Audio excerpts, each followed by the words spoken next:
50-50 by 2020 to get women to get the bigger budgets as well.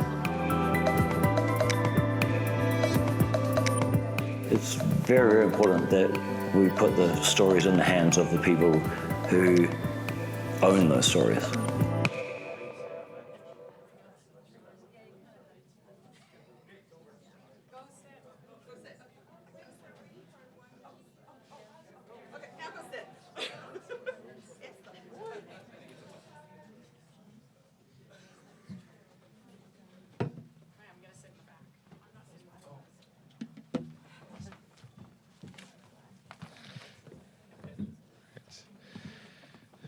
Good morning, everyone.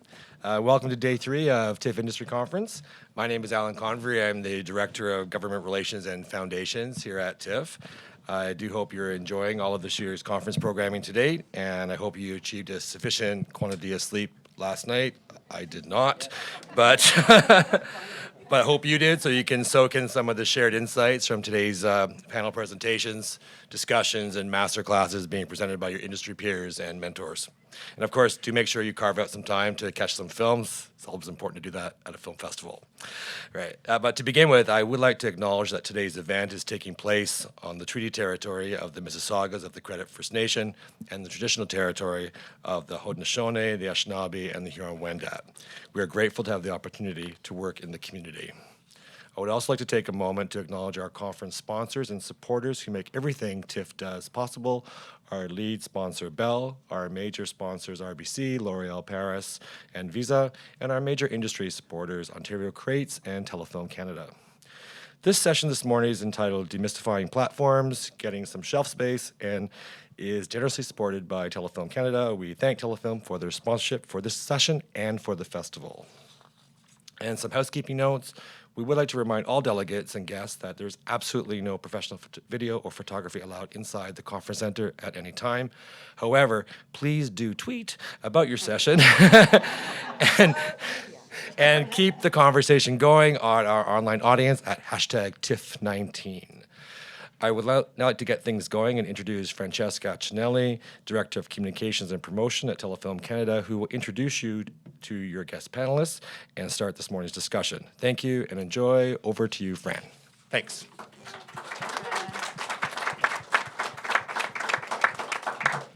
Oh God, I'm shorter than Alan is.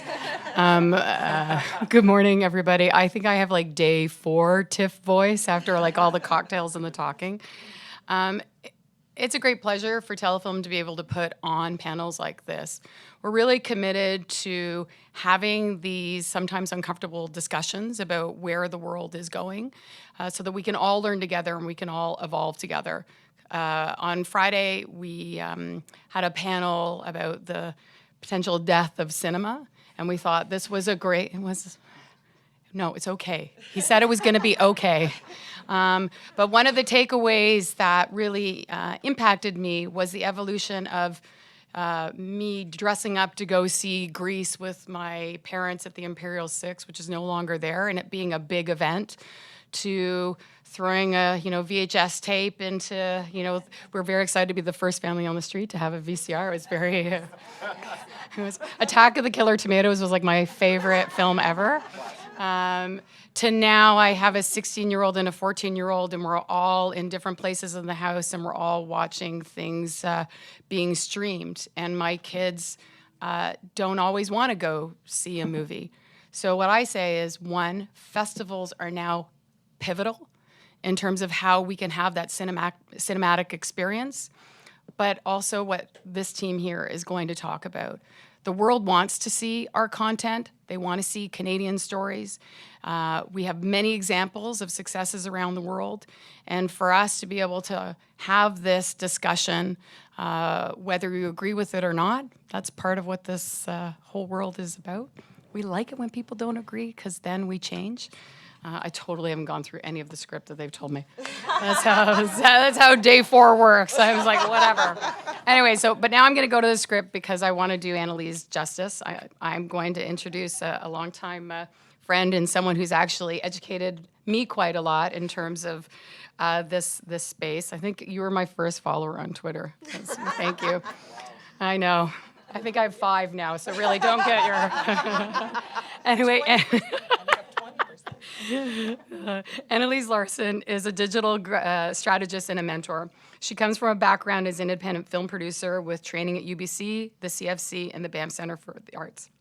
Since 1995, she's been working in the field of online marketing and is an avid gamer, which I've seen, and a consumer of digital content. Annelise works extensively with government organizations such as Telefilm Canada and with educational institutes in North America and in Europe. Her focus really is helping creatives and storytellers use the digital opportunity to define, find, attract, and engage their audiences and work towards strategic and sustainable business models. That's no small feat. I will leave you to it. Thank you, everybody, for actually showing up on a Sunday morning for this discussion. And I'm going to go sit at the back and learn. Bye. Put on your sunglasses. Thank you, Fran. Good morning, everyone. I'm so excited to see so many people. I realized that Sunday morning at TIFF, you gotta be kidding. So thank you so much for coming. I was very excited to be invited by Telefilm to be a part of this conversation today because I work with many, many filmmakers and other media storytellers to try to connect their work to an audience. And I think it's without a doubt that it's challenging these days. There's lots of competition. And I don't think it matters even whether you're a big Hollywood tentpole franchise film right down to a small, intimate art house piece of cinema. It's hard, it's challenging, and it doesn't matter whether the way that you connect with audience is through a film festival like TIFF, in a movie theater like the panel that Fran referred to was talking about on Friday, which, by the way, is on the TIFF Talks YouTube channel, and if you haven't seen it, you should check it out. But what we're focusing on today is the digital opportunity and the VOD platforms, and just that space in terms of connecting your work to audiences. Any part of that equation is going to take work. It's going to take time and money and resources. And I think the success stories come from when people are able to really approach it strategically. So I'm hoping, even if you may be feeling overwhelmed with our film ecosystem these days, that these 3 brilliant people are going to be able to help alleviate some of that whelmed feeling. Depends who had coffee this morning and how much. So I'd like to take this opportunity to sort of introduce them to you. They bring, I think, really interesting and useful different perspectives into this conversation. I have Jean-Christophe, JC Lamontagne from H264 Distribution in Quebec. So he specializes working with short films. Their platform also recently went into aggregation, which of course is the intermediary many times between your work and these VOD platforms. And he also brings the Francophone perspective, which I think is really important because Canadian Francophone filmmakers and audiences have a very different relationship than us Anglophones. So I think it's really healthy to have that perspective in the room. We also have Melissa D'Agostino from HighballTV, who, like me, started out as a filmmaker and then has jumped into the digital space. Her VOD platform specializes in film festival, art house type cinema, and they also act as an aggregator for other VOD platforms. And finally, we have James Finlay from Juice Worldwide, that if we're talking about the internet, he's like the granddaddy up here, because they've been around since 2004, yeah? Right, yeah, so 15 years in internet time is like several generations. So he brings that historical kind of perspective to this conversation, and also sort of deeper, more long-standing relationships with what we call the Big Five in terms of VOD platforms, as well as being able to sort of have a really good overall picture of sort of where things are going and where the opportunities lie. So I'm going to turn it over to them briefly here a little bit. If you want to sort of maybe expand a bit more upon your platforms and perspective that you're bringing to this conversation before we jump on in. JC, why don't you start? Thank you, Annelise. Good morning, everyone. Super thrilled and excited to be here this morning. Thanks to Telefilm and TIFF for the warm invitation. So yeah, we started off at H264 as a distribution company in a more traditional fashion. So specializing in short films only. So we did like festival, theatrical run, sales, institutional like distribution.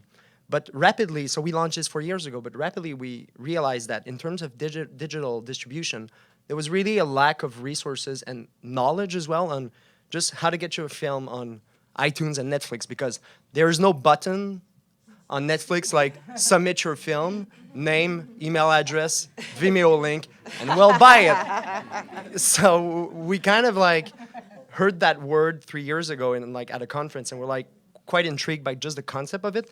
So we did many research, and we just like, all right, let's just jump ahead and become an aggregator. And that's actually why we chose the name H264, because H264 is like a format that kind of like enable any people from wherever you live and wherever you are to like distribute your own content online. So that was the whole idea behind it. So yes, 3 years ago we said, all right, let's become an aggregator. And how to become one? The first step is actually to apply at Apple, because they're the most strict in terms of specs, but also in terms of content quality. So we applied there about 3 years ago, and it took us 2 years to get the license. And then when we got the phone call last year, we're like, okay, now it's like the foundation of how to deliver. And then for the past year, we've been acquiring content. So now we have more than like 300 titles in our catalog. So now we've moved from short films to feature as well. We continue to do distribution of short films, but we have features as well. We also onboarded Amazon recently, and hopefully by the end of the month, we'll have PlayStation and Google. So it's really like really fun, because comparing to like Juice, which I've been there for like 15 years, and we're like new kids on the block, it's really interesting, because for me, I feel like I'm in a jungle and kind of like finding my own way through what aggregation is like. And you guys are like, yep, did that for the past 15 years. It doesn't change. It doesn't change at all. It doesn't change. So, but it's really interesting, because, and especially in Quebec, because basically, the role of an aggregator is pitching content. And you need to be, like, whether you're talking to a festival programmer or a buyer or a platform, when you're pitching a movie, you need to be talking about it the same way as the filmmaker would be talking about it. You have to be engaged in the storytelling, and you need to be talking about it with the same passion as the filmmaker and the producer. And if you don't, it shows. So basically, it's kind of the same thing. You just need to be talking about the movies and pitching. And especially in Quebec, since our movies are quite different, based on language and culture, well, we kind of needed that kind of representation towards platforms. So that really was the mission we gave ourselves, to represent content from Quebec. And in between, we also had 2 films nominated at the Oscars this year. So that was pretty exciting. And we also launched a festival called Plein Écran, which is a festival of short films on Facebook. So actually the very first film festival on Facebook that we launched in partnership with Facebook. And we actually had last year a partnership with TIFF. So that was really exciting. So TIFF curated a program. So that's the short story of who we are. Thank you. Fantastic. Hit it. Hello. Okay. So as Annelise said, I actually came into the world of film as an actor, and then was making my own work, and met my now husband, and we started making work, and we made a series, and that series was a digital series, 3 episodes. It was quite short. It went to a bunch of film festivals or TV festivals, web festivals, whatever, the mix of those things, and we aggregated it onto Amazon Prime, because at the time we were aggregators on Amazon Prime, so we were self-distributing it, and we wanted to make a season 2, so we went to apply to the CMF to do that. And in order to be eligible, you have to have a Canadian broadcaster attached. And so we didn't. We had spoken to some Canadian broadcasters, the 2 that we could, for our comedy series. And we got very favorable comments, but it wasn't for their audience, which is something I think we'll talk about later. But what happened was we were like, well, what do we do? People in the US are watching this, and like tens of thousands of people a month are watching our series. In the UK, we've gone to these festivals. I won a Canadian Screen Award for my work in the show, and we thought this is such a it's a going concern, we think. What do we do? And we were in a meeting with our business affairs advisors, and we saw that there were some digital platforms applying to be CAVCO certified. And we looked at some of their sites, and my husband, who has been making video for the internet since before YouTube existed, went, I can build that. So he did, and we built it together, and then started putting our content on it. And then started talking to other filmmakers who said, hey, my film was picked up for 15 years by this big distributor and no one can find it. What do I do? And I'm making another film and I don't want to fall into that trap. Or, they can see my film, but only in these territories. And what do I do? I'm sending people the free Vimeo link, people who want to pay to watch my film. And we thought, man, this is a real problem. And we have a solution. And so we then started to acquire content, and we went to talk to CAVCO, and we became CAVCO certified so we can trigger tax credits. And we started to build our library. And we never did get that CMF money. We came very close, but we didn't. But we then had this whole other business and this whole other outlet and a way to connect audiences with movies that they want to see and connect filmmakers to audiences so they can build relationships so they can keep making films. Because for us, that is what's important. Sustainability. What is the path to sustainability in this ever-changing and saturated market? So that's our focus. We have movies from all around the world. We stream all around the world. So we're getting Canadian films out to international markets as well as Canadians, and we're getting Canadians to see films from around the world. So that's where we're at right now. Hear, hear. James. So Juice Worldwide, we provide content processing and licensing services to the major streaming networks, that being Netflix, Amazon, iTunes, Microsoft, Sony, and a host of other smaller platforms. Essentially what we do is, on one side, on the content processing side, we work with studios, networks, major distributors to transport their catalogs to those platforms that I mentioned. We've built a number of technology products around that scope of work that pretty much automates it or lowers the cost of access. As a result of the work that we did on that side, we got preferred vendor status with those platforms, which means we're one of only a handful of facilities around the world that can actually provide that service. We piggyback those relationships to actually sign license deals with those folks. Given the work that we did there, it only made sense that we should be able to gain access to the indie market and help that segment get their content out there. As a result of that, we were able to distribute across those platforms into 120 territories around the world. So it's quite a tremendous amount of access. In 2015, we were acquired by a company called Vubiquity. They've got offices in LA and London. Vubiquity is the market leader with cable, satellite, and telco distribution around the world. So they have thousands of affiliates that they license content directly into. So think of your Rogers On Demand, your Shaws across the world. They're actually responsible for programming those services. So when you combine the two offerings between Vubiquity and Juice, we have truly a global footprint across most of the digital platforms to put content out there. In terms of what we've done from a distribution strategy is we've sort of taken the best approach from Netflix, from iTunes, and really make it data-driven.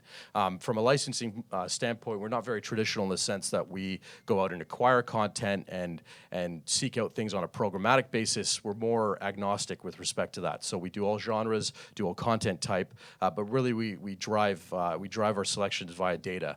Because of the thousands of titles that we represent, we have a great inside look as to what performs, what doesn't, and can guide our decisions and our work that way.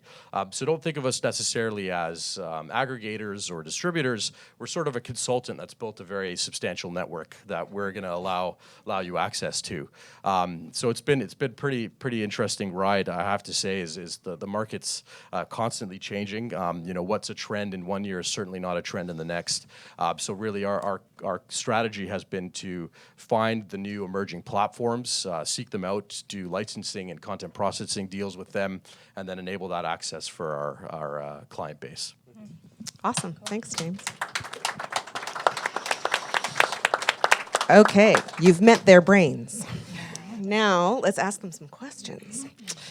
So in Canada, as probably many of you know, we have sort of this benchmark of feature film budget, which is 2.5 million. So above it, you need a distributor. Under it, you don't. And so there's a lot of people, like through Talent to Watch and the lower budget program, that are actually going through and sort of doing it themselves because they don't have a distributor attached, and they might never get a distributor attached.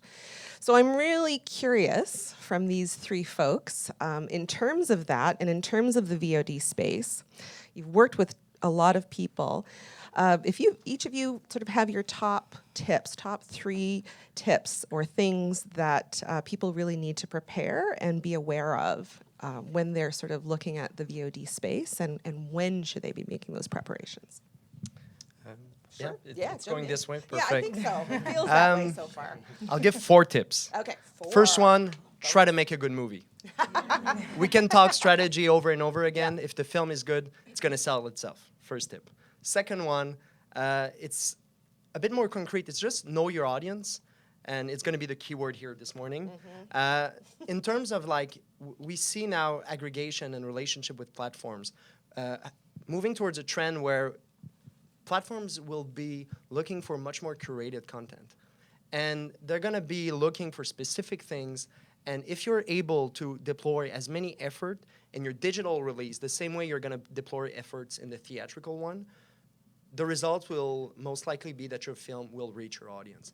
Because the problem now with distribution is that many distributors in Quebec, and I know that market, but also in Canada and throughout the world, is unfortunately they're lacking resources and information and time.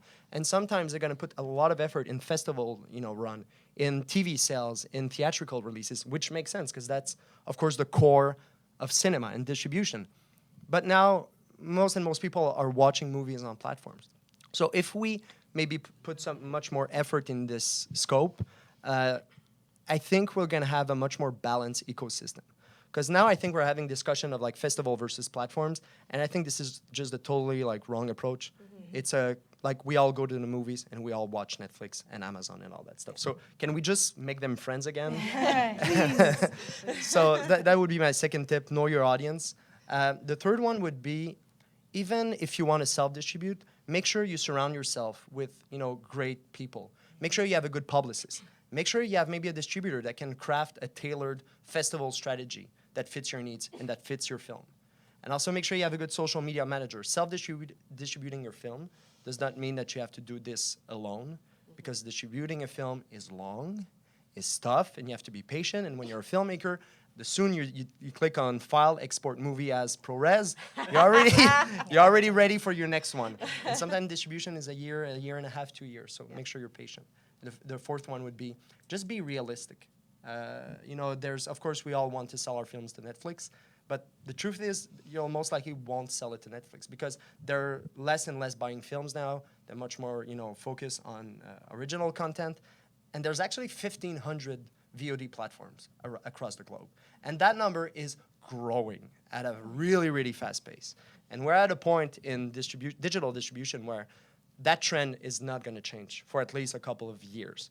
And we're kind of a breaking point where people saw what Netflix did and Amazon, and now everyone wants a seat at the table. So we have Apple TV Plus coming up, we have Disney, we have Warner. Yeah. So in that perspective, be realistic, know your audience, and try to connect your audience with the right platform. So that would be my excellent. My Thank tips you. and tricks. Melissa. Those are great. I think I can piggyback off of those. Yeah, I would say the first thing, I think there's also it depends on where you are in your process, right? So maybe you're just starting your process, you're in development right now, you're trying to get financing, and that's actually the perfect time to start thinking about your distribution plan, your rollout, who you're going to work with. But these things I think are also applicable if you've made your film and you're at the stage of well, now I made it and I didn't think of those things, what do I do? I think you can approach both of those scenarios with these tips, as well as thinking in terms of knowing your audience. I think it's important.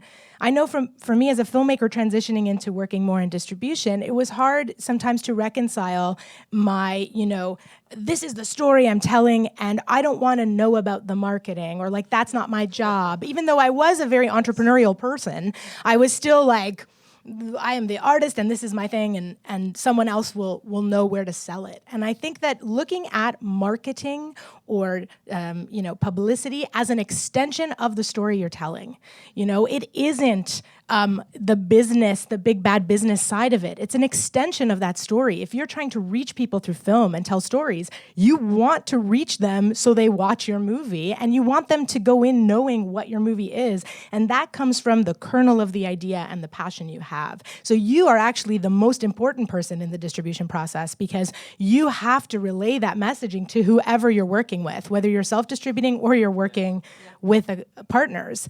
And that brings me to my second tip, which is, I think we feel a lot of pressure to say yes and to go with, the company that wants you. Of course we do. We all want to be wanted and loved, and we want people to say yes to us and give us money and all the things. Yeah, money and love. That's right. That's what we're looking for. But I think you have to be discerning, and you got to meet with different people and consider all of the opportunities, even and especially at the funding level. Because the truth is that a lot of the funding bodies in Canada have a lot of, older ideas about how films should be distributed. And sometimes that works. Sometimes that model works for certain films. It's not completely, you don't have to throw the whole thing out completely. But the truth is, with the landscape changing, that's not going to work for every film. And so if you're making a low budget feature and you're going to a funding body or an independent financer, and they say, well, we'll give you this money, but you have to do this in this way. If that does not feel right to you, you do not have to say yes to that. And I know that's scary because you go, well, where am I going to get that money? I just think it's important to consider that the people you get in bed with at that moment are going to determine what that rollout looks like. And that's very important. And so I know that the funding bodies are having lots of conversations about this, about how they address this. And so as that is changing, which is good, slowly, but it's happening, know that you can really create different paths for your project. Create paths with private money if you can find it. Create paths, the telefilm route, create paths with Arts Council grants, look into every way that you can finance that project so that you get the kind of flexibility that you want to distribute your film, and learn what that means. Educate yourself about what that is. What does it look like to roll out a film? I think that's huge. One thing we're trying to do at Highball is have workshops and opportunities for filmmakers to understand the process from the beginning to the end, because I think that's really useful as a storyteller to know all that. And then the third thing I'll say is be nimble. If you can be. If you want to have a theatrical, that's cool. Maybe that'll work for your film. And the way you're going to know that is understanding who your audience is and get specific. Not just women 18 to 32. That does not serve you. You know how much money you need to reach women 18 to 32? Like Netflix money. Like that's really Disney money, So where are they going? What do they buy? How do they buy it? Do they buy it online? Do they go shopping in a store? What do they like to eat? What kind of alcohol do they drink? And there are lots of engines. Like Facebook has an incredible engine for all the nefarious things we can say about Facebook. They have an incredible engine that can target very specifically the habits of the kind of person that might want to watch your movie. And again, that's an opportunity. It's not you kind of selling out your artist soul. That's an opportunity for you to build a relationship. And so I think, those would be my key takeaways. Hope that was clear. Yeah, great. Okay, cool. James? So yeah, I'm definitely thinking what I'm saying here is going to be you're about to embark on this process. So I'm speaking as if you're thinking about it from the beginning. Really, when you're approaching the financing of your project, that's a really difficult question, right? Do you go a traditional route? Are you going to get private investors? Are you going to sell off equity splits, take on debt? You're going to access Canadian tax financing or other councils and whatnot.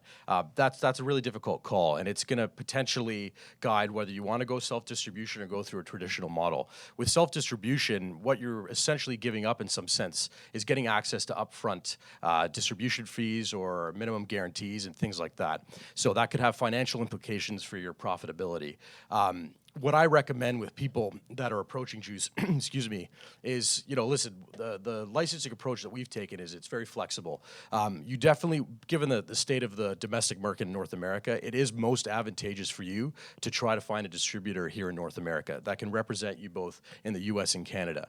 They'll be able to provide you with some upfront financing and marketing support that otherwise would be much more difficult. So that's the reality. Outside of that, though, what aggregators can provide you, especially if they have a global reach, is they help you monetize territories that otherwise would be completely inaccessible to you. In order to monetize the UK or Germany or Latin America, etc., oftentimes you have to engage with sales agents, or you have to rely on other third-party intermediaries to help you get access to that, and oftentimes you never see a return.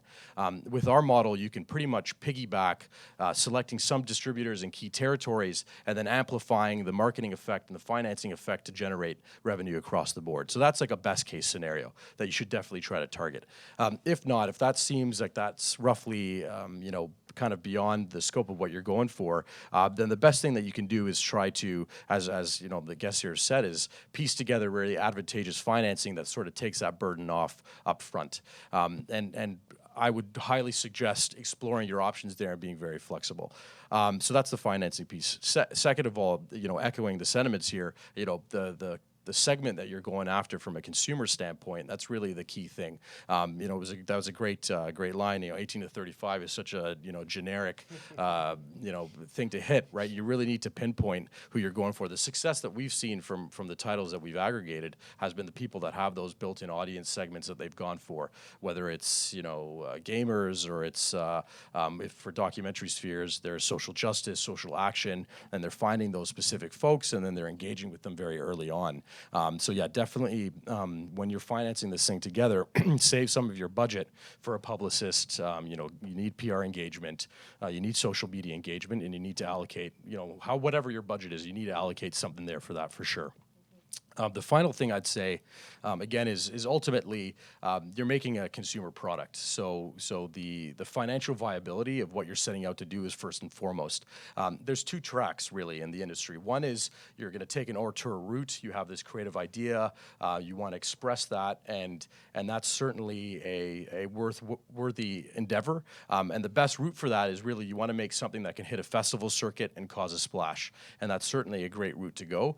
The other one is, listen, I'm making a commercial product here. It's a film, but it could be any type of widget, and it needs to have that sort of viability. So when you engage in the sort of creative process, it doesn't come naturally to me at all, but I try to look at examples that have done well and try to discern what sort of approach that they've taken and apply those lessons to the project that I've set out to do. And so I say when you take that collective approach, it helps you down the road for sure in terms of what kind of returns you can see. Awesome. I know I'm the moderator, but I'm going to throw in my 3 cents too, building on pretty much what everyone says. So in terms of audience, I am so on board with Melissa, and I think we have to stop defining our audiences by gender or age. Throw those puppies out. We need to define them by what they care about the most. So if it's gaming, if it's the environment, whatever it is, that's how you build a successful strategy, and then you follow them to where they're already gathering and talking online. I would say anytime you take money from someone, they have a say. So if you want to be truly independent, probably the closest you can get is, if not on your credit cards, is horrible crowdfunding or some other sort of cooperative, collective way, or arts organizations funding. That's the only way that you're going to be autonomous. Otherwise, they have a say. And I think the other thing about audience is to not just think by project, really think about what is the through lines in your work, so that, because it takes so much time and effort to grow an audience, what part of your audience are you going to take from this project to the next? Always sort of keeping an eye on the bigger picture and that long-term view, because if you can bring people, make them fans of you, and be visible in that marketing storytelling, that's incredibly powerful. It's a lot of work, but it is absolutely doable. Absolutely. Can I say one thing about Yes, crowdfunding quickly? please. The interesting thing about crowdfunding, I mean, it's so much work. It's like you're making a whole other film, basically, because you need content every day, all the time, engagement. Hardest money you'll ever make. But it is the hardest money you'll ever make. But the good thing about it is even that now is being used as a pre-marketing tool. You are building that audience from that crowd the minute you are engaging that person.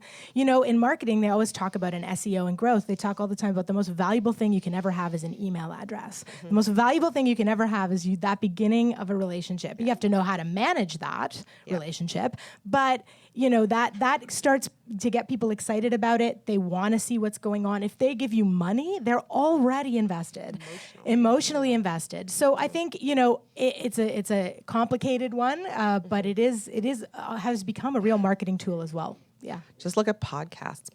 I'm still untangling all the things that they are able to do with love of audience and using crowdfunding campaigns to further grow their audiences. There's a D&D podcast that just raised $11.5 million for an animated series based on their adventures.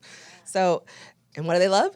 D&D. They really love D&D. So, yeah, I mean, if you love D&D, you really love D&D. I know. Well, there's there's not things. casual D&Ders, I don't think. Yeah, no, you're all in. Yeah. You love, and you want to go for the people that really love something. They really love fishing, or they really love golf. Like that, if that's applicable. So anyway, I'm gonna jump in. What's D&D? I feel like I'm missing out on a whole new world. Dungeons and Dragons. It's like a Role-playing role-playing game. game. Okay, Yeah. if someone knows how to play, I've never done that in my life, and I'm curious to try it. So I'll if be there's in something happening Montreal at TIFF, in October. let's connect after this panel. All right, There you go. Dungeons and I'll give you some podcasts. It's crazy. Okay. Anyway. This panel took an interesting turn. Yeah. Okay, so as the time keeps ticking here, I told Telefilm we could talk for 2 or 3 hours about this stuff. They've given us an hour. So I think applied examples are always really, really helpful. So I'm going to throw it out to you guys to give us some very specific examples of films and filmmakers that you've worked with and sort of what their challenges and successes were that you saw. So who wants to go first? JC again? Apparently we're doing it this way. For us, it's kind of difficult because we just launched our new aggregation services 2 months ago. But we do have one example that actually speaks out, is actually the short film Fauve that we distributed. Because it's interesting because we wore both hats, the hat of the distributor and the hat of the aggregator. And it's actually the first film that we released on iTunes. And we were able to release it in I think 10 to 15 countries. And what we did is prior to the release online, we reached out to all the festival where the film played. And first we asked, do you have subtitles in your language? So we got the assets for free, so that was awesome. But the second is are you willing to help us with promoting this film with your audience? Because they reacted already to the film. And they most likely, after the screening in the festival, talked about that film. And now where is it available? And that was just a couple of emails. It was super, super easy. But the results have been really, really surprising and extreme. It's been extremely well. And what I want to say with that is that there will always be a community that will champion your film. Whether it's festival, whether it's an association that relates to a topic in your film, whether it's a center in your city, make sure you reach out to them. Sometimes we feel we're in front of our computer and how can I get our film out there? But there's people willing to help. So just reach out to them prior to what you want to do, whether it's digital, whether it's theatrical, whether it's anything, and you'll actually be quite surprised with the results. So that would be my example, yeah. Awesome. Yeah. So the first film that we took on, we have a very mixed model, right? So in some cases we just acquire a film and we put it out in certain territories that maybe there's a hole in their distribution, or we acquire the film and we put it everywhere in the world.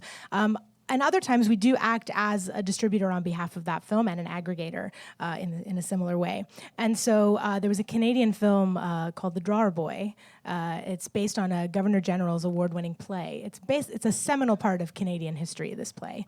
And it's a beautiful play, and the film was a beautiful adaptation. And it had gone on to festivals all around North America and won about 15 awards. It was very lauded and critically acclaimed.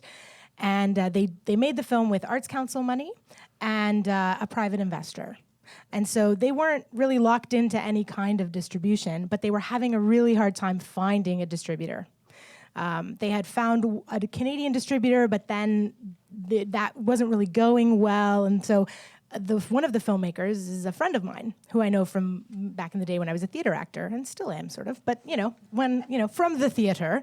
And so I was talking, and I had seen the film because it was part of a celebration at Theatre Passe Muraille, which is this very old and famous theater in Toronto. If you don't know about that, go check it out.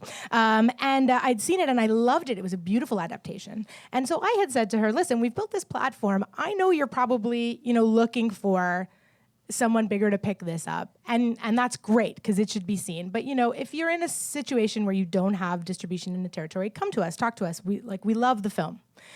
And then, so months later, almost a year, I think, later, I'm looking at my partner, they came to us and they said, listen, it's not working with this Canadian distributor and we can't find anything else and we really want to move on to our next project, but we want this to have a home. And so we were overjoyed to then take that film. And then we did a very mixed model. We did a theatrical for it in 2 cities so that it could be eligible for the CSAs. That was what we knew we could do that. They really wanted to put their talent forward for the Canadian Screen Awards. That was important to them. And this is sort of how we start every relationship. What are your distribution goals? Some people come to us and say, my uncle gave me $80,000 and I want to make that money back for him. And then we go, okay, well, let's have a chat about how realistic that is and what that means and where that, you may have to put it for that. And other people say, I wanted to have a premiere in Toronto because this is my city and I wanted to live on a platform where people can see it. And, then we tailor make the strategy based on what their goals are and what we think the viable options are. So we did that 2-city run. It made money. We had a really great experience with that theatrical, despite everything everyone says about theatrical, but because it was contained, it was a realistic theatrical run. It wasn't 70 screens across the country it wasn't, because there was no way we could sustain that and no way that was going to be useful for that film. And then on the day that we premiered it in Canada, it went live around the rest of the world. So we actually were able then to use our marketing spend to sort of build momentum and have a conversation because it played in Toronto, then it played in Calgary, and at the same time, people around the world were already watching it. We also did DVD sales. We've sold so many DVDs of that movie, you would never believe how many people, because not everybody has broadband internet access in small communities in Ontario and around the world, really, and they want to watch movies still. So what year did we sell those DVDs? This year. They are still very... Oh, yes. Yes, people want something in their hand still, and even especially these days when everything is so fleeting. So we did that, and we've aggregated it. It's going to be on Amazon Prime soon. We sort of did a stacked sort of highball for the first window, and then it'll be on Amazon Prime in the US and the UK and a couple of other territories. We've also sold it to some airlines. So it's been a really great success. It's beyond what those filmmakers, as independent Canadian filmmakers making that first feature, it's beyond what they expected. But I think that this is also a thing I'd like to say here is that I think, we sometimes have a pendulum in our country of the way we expect things. We either think, well, there's no way we'll make money on it. It's a doomed proposition. So what do? I guess we put it on here, like a kind of Canadian, not always, but sometimes because we're the northern younger sibling to the monster in the south of us. So many ways. But I think that, or then sometimes we have another, to counteract that, we swing the other way and we're kind of a bit delusional about what's possible, it's going to go on Netflix and it's going to sell here and it's going to sell there. And I think, what helps us is data. What helps us is, examples from people, even if you don't go with a distributor, it's great to talk to distributors and get maybe a consultant the way that, you're talking about being a consultant. It's really important because that'll help guide you to more realistic expectations. And that's what we found with The Drawer Boy, was we were able to really click into some realistic expectations. That's great. Okay, James, you're going to have to give us a speed example because No, we have it's to all have good. some questions. I got a good speed. In fact, it's good homework for folks. So the title's called Indie Game Life After, Telefilm-backed title. I would say this one is like the quintessential example of how to self-finance, self-market, self-distribute. Definitely look it up. Canadian filmmakers, they, I think, wrote the book on how to do this, frankly, just given the success. They tapped into a gamer community. They engaged it, Kickstarter campaign. They answered every email they got. They did multiple social media posts, Kickstarter, all that stuff. Sundance, South by Southwest, hit the festival circuit like a storm, and eventually came to us to help them get a broader OTT and Netflix release. And it's been a fantastic ride. So look that one up. That's a good one. Indie Game Life After. Yeah, and it's from Winnipeg, so you don't have to be from Toronto or Vancouver or Montreal. You can do it from Winnipeg. Yay, prairies! I live in Saskatoon. That's right. Okay, so can we take some questions? Yes. Sure. Okay. There's a microphone. Sorry, I didn't know there was a microphone. There's a microphone coming. So I have a question for you guys. I had a TV show on YTV, Youth Television Network here in Canada, kind of like America's Nickelodeon. It ran for 17 years called Video and Arcade Top 10. And I have created a film basically for gamers. And from what you guys are talking about, I still have people who email me on a daily basis. There's a massive internet following. I have no idea what to do with that and how to incorporate that into my film. So who of you guys should I be talking to? Do you have the rights to the whole series, by the way? It's mine. Is it up anywhere, or Is it? Well, I have it all. like is it on ytv.ca somewhere where you can find it, or is it in the archives? If you go Google Video and Arcade Top 10, there are some clips and stuff that are up. You should get the whole thing up there as a starting point. If there's an audience there, get that. There's some platforms you can get it up on there for, and then you could piggyback that to get your feature out there as well, for sure. Okay, so I just take all of those DVDs and digital tapes that I have sitting in storage. There's a cost. Yeah, there's a cost to digitizing that for sure. There is a cost there, but I mean, it's 17 years. There's a few folks that have probably watched that, so I think there's a bit of an audience you've got. That's why I'm asking. Yeah, exactly. Okay. Totally. Anyone else? Yeah. Do you have the rights? Yeah, okay. The first question. Hi. So I understand the need for a publicist and for a digital media strategist. The question I have is, where do you find a good one? Because I've actually had experiences with publicists, and they have not been very good. And it seems it's tough to find good, reliable ones. So what would be your suggestion on finding a good one? Well, I'll say that certainly for me, talking to other people who have anyone who's had a good experience and getting connected to their publicist, if you know anyone who's had a good experience, hopefully. I know with Jarboy, we were looking for a publicist because we were also launching our platform with that film. And I talked to a couple of people, and one person, I immediately could sense that they were not excited about the rollout we were planning and in that conversation. And even though I know that publicist, I've worked with that publicist before, I was like, nope, not the right fit. And the minute I got on the phone with this other woman who had seen the film at a festival and had approached the filmmaker and said, if you need a publicist. Like, I think it's about trying to talk to as many people as you can, get as much information as you can about the people who are out there. And then the publicist really has to click into the project and the strategy. And if you feel any kind of iffiness around that in an initial meeting, that's not the right fit. Like, I think it's just, and then other than that, I think it's networking is my experience. Yeah. I would, sorry. I would also say that maybe it's not, you don't need a conventional publicist. Mm-hmm. So when we're talking about the digital space, like for instance, say our D&D, Dungeons and Dragons, tabletop gaming fans, maybe you just want someone who's really connected to that company who can outreach to the influencers and publications and places that community is gathering online, rather than, maybe an article even like in the Globe and Mail may not get you. It may be good for for a day, and it's good to have for your scrapbook, but it might not actually help you connect with the audience that you're wanting to reach. So for me, it's always about what is the specific audiences, and I always try and find at least 3. JC? And quickly, I think for us, most of the publicists we work with, we found them because we looked at campaign that we thought were just awesome. like, wow, someone's behind this, and someone's orchestrating this thing. Yep. Well, that was Yep, a that choice works. of words that was difficult. That was good. That was good. And we just reach out to the filmmakers, like, who helped you, and that's how we got connected with them.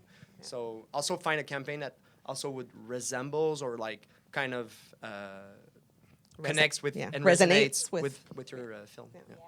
Awesome. Yes. Hi. I've loved, this is like the first time I've loved listening to a panel in the past 2 years, I have to tell you. So part of that is there's so little discussion around marketing and distribution that it's really frustrating. So I've worked with filmmakers for years on marketing, mostly non-theatrical stuff. And one of the things is I hear people talk about like Netflix and digital and everything is that they don't usually get the rights to do anything. How do you manage negotiating rights so that filmmakers can actually fully make money? So you mean negotiating rights with respect to a distributor, or? No, with like the OTTs, with Netflix, with Amazon, with Right. those places. Yeah. So you're talking about getting the marketing rights, you mean, or just generally, just general rights? Well, filmmakers being able to exploit all their rights. Right. So- Yeah. It's a tough. Honestly, like it's a really with Netflix, they're going to take exclusive Everything. global, right? Exclusive global. It's a hard. No, that's a tough one. You could carve with Netflix. You can carve out per territory if there's good reasons to do it, but those cases are very few and far between. With respect to the other OTT streaming services, there's a lot more flexibility there with respect to retaining certain territorial rights or specific rights. Let's say you know transactional goes one way, you know your streaming goes another way. So there's good stuff. So Netflix is really an outlier with respect to that. I think they went pretty aggressive for reasons that have served them well. But the other players, I think, have responded to the industry and been a bit more engaged. Yeah, you often get, with the smaller ones, you can get non-exclusive, right? So as long as it's not available for free anywhere, with smaller platforms, you can often get them to take non-exclusive rights and then do what you need to do. Because I think even if a big platform picks you up, it's still often up to you, unless it's an original, I'd to say do the the marketing. hardest folks have been the Canadian cable companies. Oh, the God, BDUs have been a bit don't trickier. refer. If there's any BDUs in the room, I apologize. But some of those agreements were written They 10 years love ago. They you, need to be but- tweaked a little bit. But. Oh yeah, yeah. Okay, one more question. Hey, first of all, thanks for being here with us this morning. My question goes to JC. I believe there has been a change with how we have been seeing short films out there. Yeah. Obviously, in the past few months and past few years in festivals, I've been seeing big filmmakers doing short films, because ideally, obviously, we start with the idea of doing short films to start getting more buzz, to creating your feature. How do you see this change in trend for short films in distribution? Fox this year has bought a few short films and they're distributing it. Just wanted to kind of understand more what's your vision towards it. That's actually a really good question, because I think for short films, this is probably like the best time in history, because now platforms are strictly looking for content. And whether your film is 15 minutes or 90 minutes, I feel like we're moving towards a place where we don't really care. If it's good, most platforms will pick it up. And I was discussing with like some representatives, and they said with also emerging markets, such as Brazil and India, they're looking at content on their phones. So watching a feature films on phone is not the best, environment, but watching a short on a smartphone or a tablet is really, really interesting. And if you look at Netflix, for example, they released a series called Love, Death, and Robots. Yeah. Right. And it's a series of shorts. Yeah. And I believe that platforms will be acquiring much more shorts down the road, because we now live, we've been living in a world where like we kind of separated the shorts and the feature, and you had to make a shorts, and people made short in order to make features. And I don't believe that. Like, we have this great filmmaker called Chloé Robichaud in Quebec, and she did like 2 or 3 feature films. And now she just came back to short films, not because she wants to make another feature, just because she truly believes in the format. Mm-hmm. And that film is in TIFF now, it was in Venice. So I believe now that that frontier between shorts and feature, and even series, is kind of blurring out. And I think that translates to like better representation on platforms, and eventually maybe much more revenue for shorts, because there's not a lot of money for shows. Not a lot. Yeah. Well, and I would say that it used to be a lot of those time frames for stories were tied to a broadcast schedule, which doesn't really exist. It's an artificial construct now, right? So now we can really lean into what the story needs. So as we go, why don't we each do one little sort of trend or final tip for everyone as we leave you, hopefully uplifted and inspired by all the opportunity. Let's start with James this time. I got just some to mix it up. Right now we're in a bit of a flux moment where we had from, let's say, 2006 through 2014, whatever, transactional, so purchase to own or to rent was the number one sort of moneymaker, and it still is in a lot of ways. Then we saw the advent of Netflix blowing up, streaming services. Got deep catalogs, Amazon Prime kind of late to market, Apple's about to go that direction. So that also presents more players that you can get your content into, so that's great. And the other platforms are going to be a little bit more easier to access than Netflix has become. The third thing, and the one that we're angling at here at Juice, is AVOD, so advertised video on demand.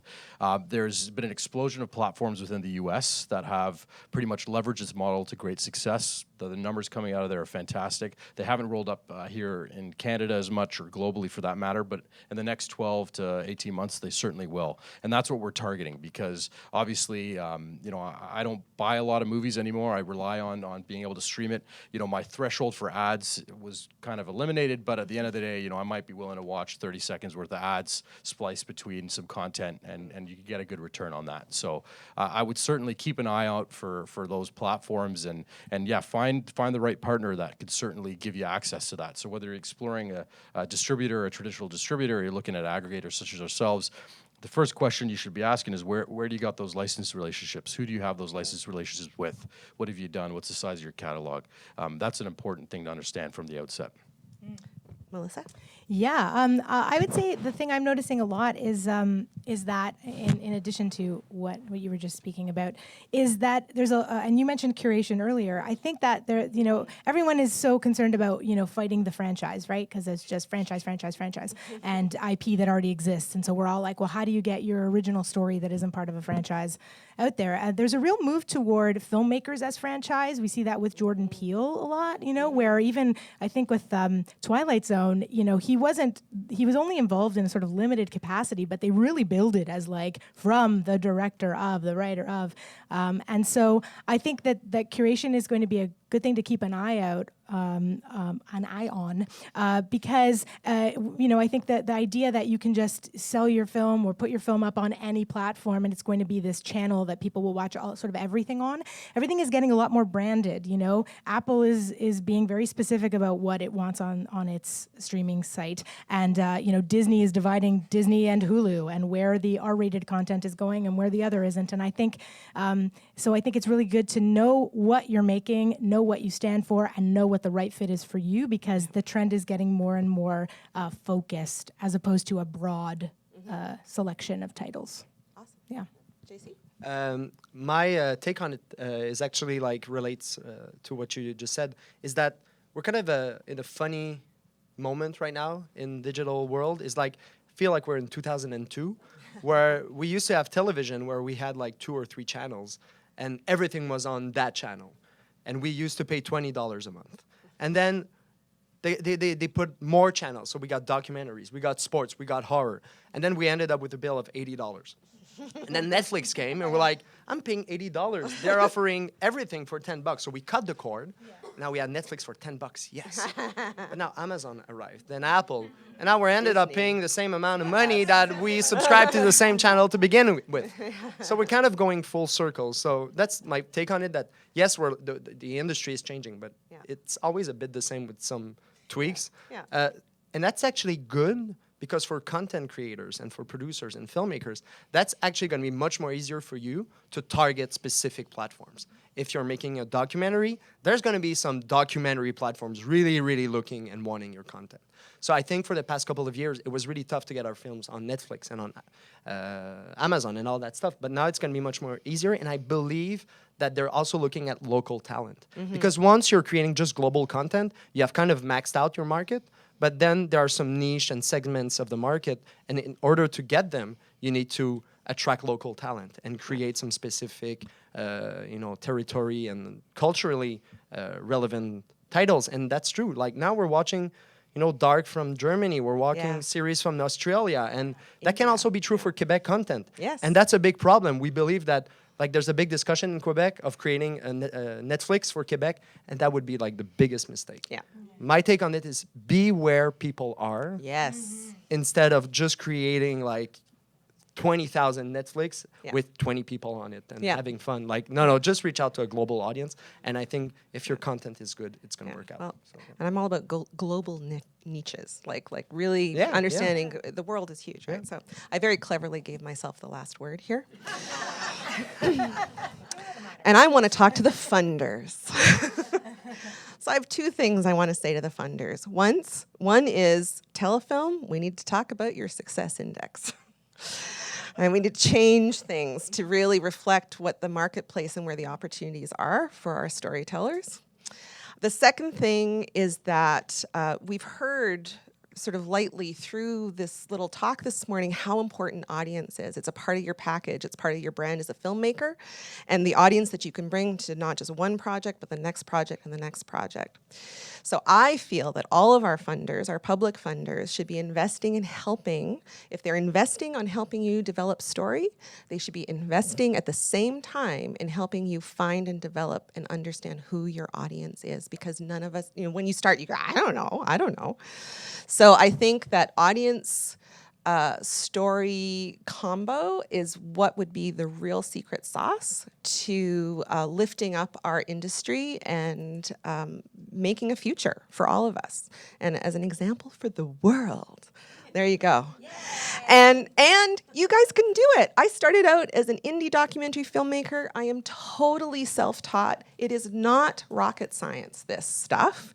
It's just hard, smart work. And anyone can do it, and you can do it. And there's going to be lots of people who will look at that work and go, oh my God, it's too much. I can't do that. I just want to pass my film. Well, they're going to go away. And the people who will do the work are going to be the storytellers who survive, who get story after story after story funded. So please go do that, because we need your voices and we need your films and stories. And thank you to our panelists today, to James and Melissa and JC. Thank you so much. Enjoy the festival. Thank you very much. Thank you very much, Annelise, Melissa, Jean-Christophe, and James. Very enlightening and very useful discussion and well received by the crowd for sure. So on behalf of TIFF, I thank all the panelists for taking the time to share your insights with all of us today. I would now like to remind all guests looking to join us at noon today, again, right here in this room, if you like. We're having our TIFF Tech discussion entitled Deep Fakes and Video Tampering, where we'll have to examine ethics and the entertainment of deep fakes, including an amazing demo with one of the top AI engineers. Do try to join us for that. In the interim, have a great day at the conference. Thanks again.